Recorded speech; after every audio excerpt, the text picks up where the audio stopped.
ma jira dream goal rajo aad nolosha ka qabto ama wax ku inspire gareenayo aad rabto nolosha inaad ka gaarto ma garan kartaa wax kugu caawin kara inaad goalkaas gaarto that's why aan u sameynay inaan ka hadalno qodobkan oo la yiraahdo muhiimada ay leedahay qof aad nolosha ku dayato oo ku noqdo mentor oo ka caawiyo steps aad u baahan tahay nolosha inaad ka samayso aad baad ugu mahadsan tahay daawashada message-kan aad daawatay bilowgiisa waxaan ka codsanayaa inaad dhameystirato haddii uu adiga ku caawiyana aad gaarsiiso dadka kale sidoo uu caawiyo subscribe our channel-keena si aan u noqono ummad baraarugsan una baraarujisa bulshadeeda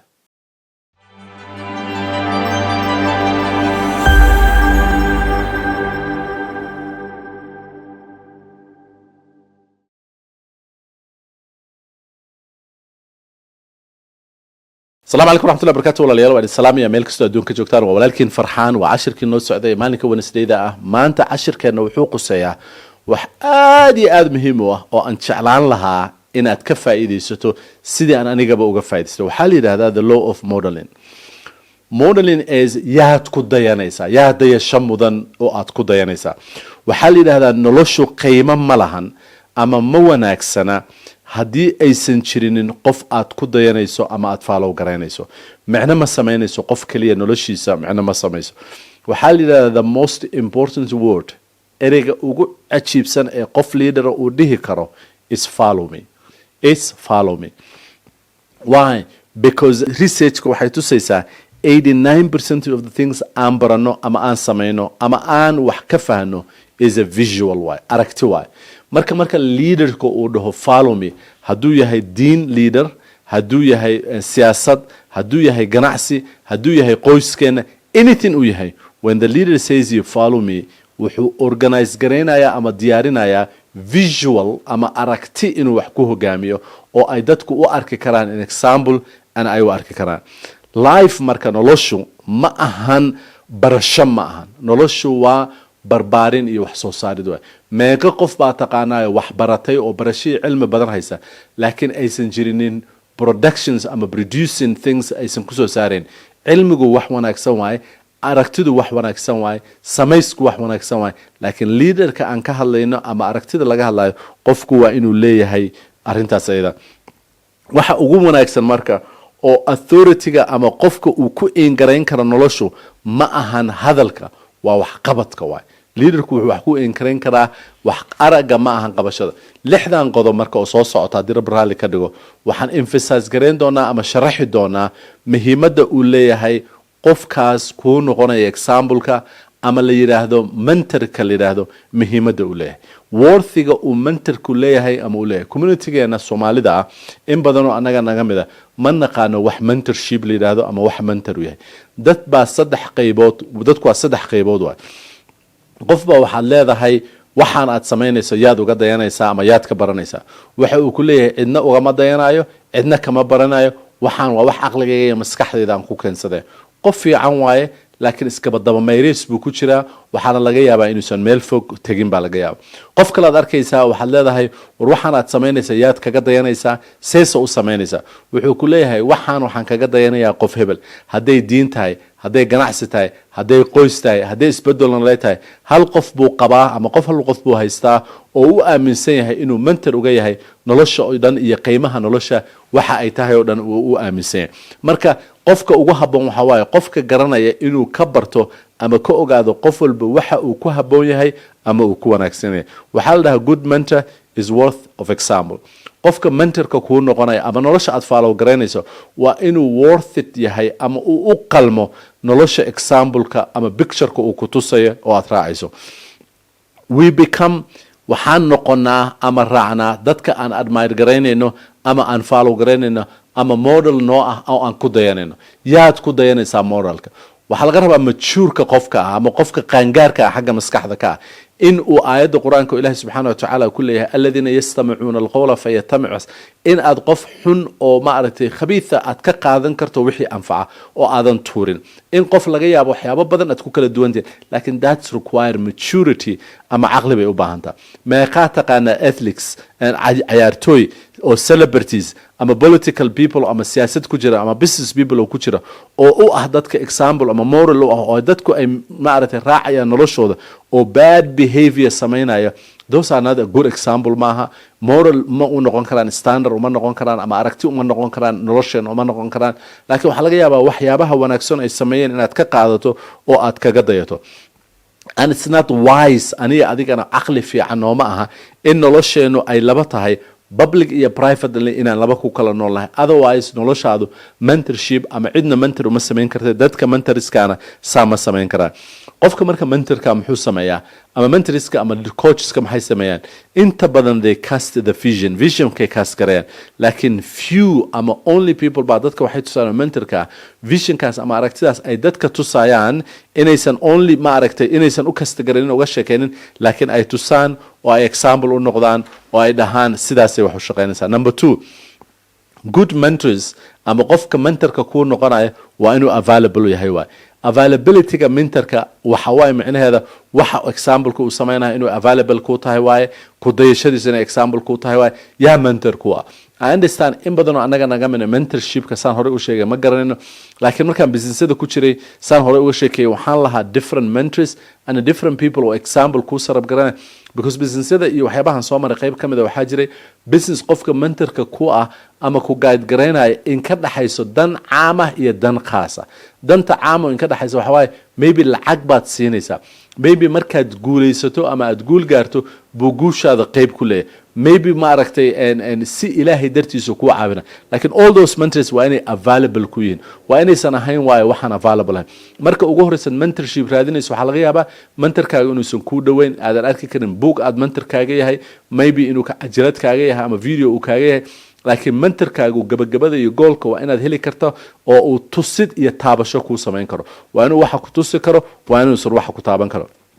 Philanthropist Andrew carnegie wuxuu yiri mentorka qofka noqonaya ama qofka mentor noqonayana waa inuu arintan aad iyo aad u fahansan yahay. As I grow wuxuu yiri ninkaas koritaanka nolosha aan koray iyo qofka aan noqday awgeed waxaan fiiriyaa what man uu dhaho maya what man uu sameeyo. In badan dadku ama ayaga la mentor gareeyo ama mentor ku ahaadaan waxyaabo fara badan bay sameeyaan oo just ay ka hadlaan muhiimadu hadalka maaha. waxa weeye muhiimadu waxa aad qabanaysaa. I just watch what they do. maxaad qabanaysaa? Mentorship-kaagu availability-ga ama available-ka qofka aad u tahay waxa adiga aad mentor-ka tahay ma samaynaysaa si kan kugu dayanaya uu u sameeyo ama u raaco. Teaching-ka ama macalintinimada oo qofka la barayo waxyaabaha ugu fiican waxa weeye qofka aad wax baraysaa macalinka u tahay ama mentor-ka u tahay in aad show garayso oo aad tusto rather than intii aad ka hadli lahayd aad samayn lahayd. tusaale ahaan oo kale mentorku waxa uu kugu mentor gareynayo waa inuu sameeyay oo qabtay waay. Coachingku waa ka duwan yahay. Markuu in sportska aad coach leedahay is little different than mentorship. Coachingku waa qofku coach gareynayo strengthigaaga iyo maaragtay dadnimadaada iyo abilitygaaga soo saarayo. Laakiin mentorku waa qofku guide gareynayo oo laga yaabo ama ay u dhowdahay ama tahay waxa uu rabo waxa uu sameeyay inaad sameyso. Modeling alda wadaad baa rabtaa inaad ka barato wax. That means his model iyo wadaadnimadii uu ku model gareynaya ama ku tusaya ama example ku tusaya waxa laga yaabaa inaad maaragtay saas way. Marka mentorku sidaas uga duwan. The greatest challenge of the leadership is in aad naftaada lead garayso waay maadaama dadaa ku follow garaynaya oo example aad u tahay. And that's the biggest challenge dad badan oo mentorska ay maaragtay ay marayaan. Why? Because we are not available u tahay oo dadka ay arki karaan waxa aad samaynayso. Number 3, good mentors has proven experience. Mentor markaa tahay you have to be improved waxa aad qabanayso in ay wax ay maaragtay la arki kara ay tahay.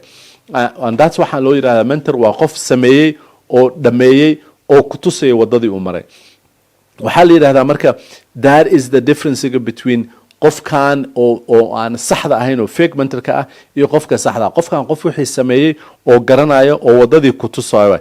Chinese-ku wuxuu dhahaa haddii aad rabto wadda inaad qaado ama aad wadda marto waxaad weydiisaa dadkii waddadaas soo maray ama maray ee kaaga horreeyay. And that's what mentorship is. Somebody oo waddadan maray oo kaaga horreeyaad weydiinaysaa waay meeshii bay mareen in arkeen.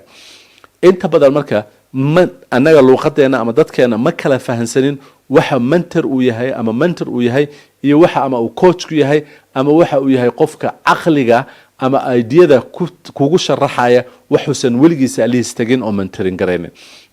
Qofku waa inuu garanayo waxa uu mentoring. People want to follow successful people. qof successful ah oo wadadan maray oo ku guuleystay aad u baahan tahay inaad follow gareyso oo aad dhahdo waa mentorkayga laakiin ma ahan qof oo aan asagaba waxba haysan inaad mentor ahaan u isticmaasho waxay dhahan qofka aad kabahaaga ka tolanaysa kabihiisa la fiiriya markaan businesska noocyadaas ku jirno mentorshipka ku jirnay qofka mentorka ah iyo adiga saddex qaybooda ugu muhiimsan number 1 waa inuu kaa sarreeyo oo waxa aad rabto inaad gaarto uu kaaga horeeyo number 2 waa inuusan aad kaaga fogeyn oo uusan mentorku aadan gaari karin number 3 waa inuu dantaada kula danaynayo haddii uusan intaas ahayn macna ma samaynayso waa inuu wixii garanayo waa inuu wixii kugu dhow yahay oo shada dhow inta soo maray ku tusi karo waa inuusan kaa fogeyn oo uusan xasuusan wixii waa inuusan danta oo aad leedahay uusan dan ka duwan lahayn uusan wadadii kaa leexin meeqa qof oo noocaas oo kala taqaana oo aad dhihi kartaa proven experience in mentors waa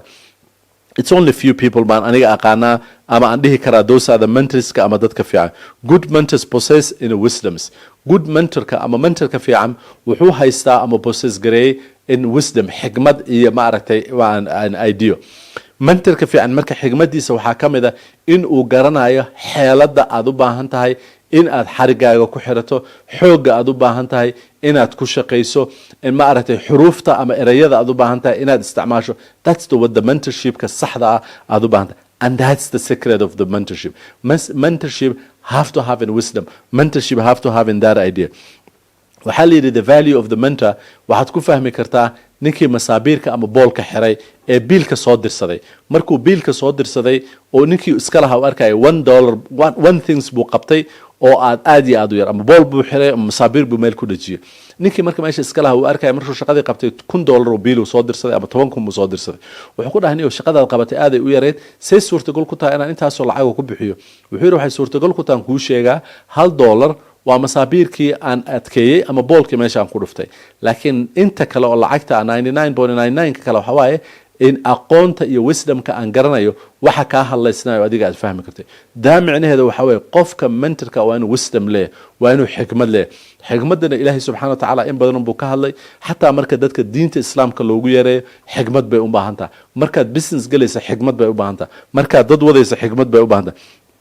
the value of wisdomna waxa waaye qofka inuu qabo understanding inuu qabo wax fahansi inuu qabo experience inuu leeyahay knowledge inuu leeyahay oo uu ku solve garayn karo ama ku xalin karo problemska dadka aysan xalin karin ama aysan fahansaneyn sida ugu xal wanaagsan ama sida ugu wanaagsan oo loo xaliyo uusan qofku arki karin qofka inuu arki karo xigmad uu ku arki karo waxay let me do an example xigmadaas aan diin ahaan intaan business samaynin aan diin ahaan ku tuso nabiga maxamed sallallahu alayhi wasallam ninkii masaajidka ku kaadiyay ee lagu qayliyay wuxuu yiri ha dhameystay u kaadiyay ma garan kartaa xigmada ku jirta number 1 ninkaan xanuunka haya inuu ka dhamaado number 2 inuu masaajidka kaadida ku wasaqaynin number 3 inaysan dadku ku qaylinin oo san diinta ka kacad so many xigma ku jirta waay xigmadaas ilaahay subxaanahu wa ta'ala u siiyay nabi maxamed sallallahu alayhi wasallam waa waxa alla ku doortay waay nabigu wuxuu sameyn jiray sallallahu alayhi wasallam erayo yar oo xigmad leh oo xigmadooda intii doonto loo qaato ilaahay baa xigmada bixiyo qofka ilaahay xigmadu siiyana wuxuu siiyay wax aad iyo aad u wanaagsan oo fiican marka you need qofku inuu fahansan yahay xigmaduna saan hore uga soo hadalnay kuma timaado xagla laaban kuma timaado caqli xiran kuma tiraado aamus kuma timaado raadis bay ku timaadaa weydiis aad alla ku weydiisatay ku timaadaa observation bay ku timaadaa allana waa bixiya subxaanahu wa tacaala wuxuusan alla bixinin maaha allah bixiya laakiin raadsi bay ku timaadaa sida irsaaqada oo kale inuu qofku irsaaqada lugihiisa u furo inuu raadiyo inuu si sax u raadiyo xigmaduna saas oo kale ku timaadaa number 5 good mentors provide friendship and support qofka mentorka kuu noqonaya oo modelka aad rabto inuu kuu noqdo oo aad rabto inaad ku dayato waa inay jirto support inuu ku siin karo ama caawin ku siin karo saaxiibtinimo kalkacal in ka dhaxayso waay saaxiibtinimo kalkacal muhiim u tahay did he care about you maanta waxaan ka hadlayaa network marketingka oo aan ka hadli doono qaybta negative-ka next maaragtay mondayda dambe haddii leedahay ama mondayda soo socota haddii mentorka uu danta friendshipka ama supportka in ka dhaxeeya aysan adiga dana kugu jirin qofka mentorka waxaa laga yaabaa inuu advantage qofka ka qaato and that's waxa dhacda waa inaad ogsoon tahay saaxiibtinimo iyo kalkacal inuu jiro and support inuu jiro ku base garaysan dan ku base garaysan saan hore uga soo hadlay waa inuusan ahayn selfish ahayn maxay la hadduu selfish yahay wuxuu kuu caawinayaa ama kuu assistant garaynaya inuu asagu dantiisa kaa gaaro ama advantage kaa qaato mentorka lagu sheegayo waa inay jirto waay hawl ayada ah oo u baahan qofkaan inuusan adigu dantaada kaa gaarin ama uusan samaynin waa inuu knowledge u leeyahay ama knowledge fiican u leeyahay inuu kugu support gareeyo ama kugu advice gareeyo ama friendshipkiisu in ka dhaxeeyo inaad dantaada gaarto waxaa la yidhi knowledge without support waa madhalays waay qof knowledge leh oo aanan knowledgekiisa aysan support garaynaynin ama aysan waxba soo saaraynin waa qof ma aragtay wax matara ah ama aan waxba soo saaraynin ama aan waxba tusaale lahayn advice without friendship is called ama advice without friendship waxaa la dhahaa isn't ma aragtay criticize hadduu qofku ku advice garaynayo friendship ama weydiismo aysan ka dhaxaynina waa criticize waay marka growth wuxuu ka yimaadaa ama kobcidda qofku ka yimaada ama mentorshipka ka yimaada labadan h buu ka yimaada you need to know wuxuu ka yimaada the head oo qofka oo maskaxdiisa ah iyo heartiga qofka oo connection the head and the hearts waa waxa mentorshipka kugu support gareyn kara inaad u baahan tahay inaad u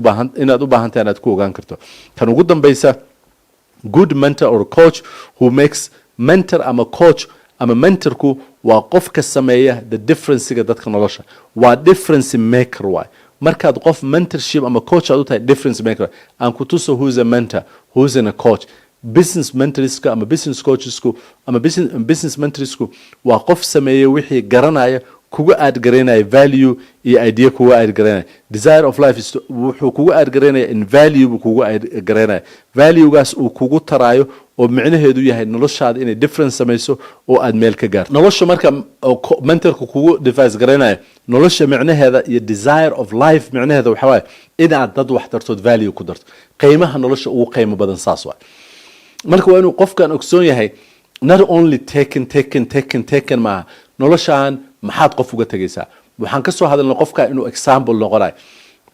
meeqaad dad taqaanaa noloshan ka tegay oo ummad kale example u noqday fiican meeqaad dad example u noqday xun inteesa badan baad u malaynaysaa example-ka xun baa badan wuxuu example-ka xun u badan yahay because qofkiisaan hore iga soo hadalnay advantage buu ka qaadanaya wuxuu ka qaadanaya laakiin qofku hadduu ogsoon yahay nolosha muhiimadeeda ugu fiican add value inay tahay kama qaadanaysid advantage qofka kama qaadanaysid meesha aad maanta joogto iyo meesha aad rabto nolosha inaad tagto waxaad u baahan tahay mentor qofku guide gareeyaad u baahan tahay ka soo qaad duur baad joogtaa waad luntay maab baad u baahan tahay qof baad u baahan tahay ku direct garee qof baad u baahan tahay ku tusa that's what mentorship is hadduu marka kaa qaato advantage wax xun waay laakiin hadduu kugu caawiyo wuxuu ku tusi karaa wadada yarta ah ee aad ku tegi karto meesha nolosha maximizeskeeda iyo potentialkeedana waxaa kordhiya in aad hesho mentor inaad hesho oo qofku gaari waxaa ku kala jiidi kara oo noloshaada qiimo ka samayn kara inaad mentor fiican hesho oo uu kugu kaalmeeyo hawshaas iyada ah bay u baahan tahay nobody is in whole qofna ma ahan dhammaystir ma ah qof dhihi kara ma jiro anigu dhammaystir baan ahay cidna wax ugama baahna ma jiro ma aha qof kastoo annaga naga mid ah wuxuu u baahan yahay qof kale u baahan yahay adiga qof baad u baahan tahay adigana qof baa kuu baahan muhiimadda dadka isku baahinteedana waxa waaye in qof walba uu support gareeyo qofka kale because ma deganin mana nihin dad degan meel cidlo ah oo aysan qof kale arkaynin waxa kaa maqan qof kale ku jirtaa waxa aad haysatana qof kale u baahan and that's the muhiimadda ay leedahay mentorshipka ama qofku inuu helo maaragtay qof ku guide gareeya wadada uu baahan yahay inuu helo waxaan xasuustaa nabi ilaahi maxamed sallallahu alayhi wasallam ana abubakar wada socda waxa la weydiiyey yuu ku yahay qofkan ama qofkan muxuu ku yahay abubakar wuxuu yiri wuu i guide gareynaya guiding buu is sameynaya macnaheedu waxa waaye wadadu i tusaya nad markaas inuu ka hadlayo abubakar wadadan ay marayaan laakiin wadada adduunkan looga tago oo jannada lagu tago haddaba yaa wadada ku tusaya successka oo adduunka iyo aakhiraba ku kaalmeynaysa and that's what the mentor is and that's waxaad uga baahan tahay inaad uga faa'iidaysato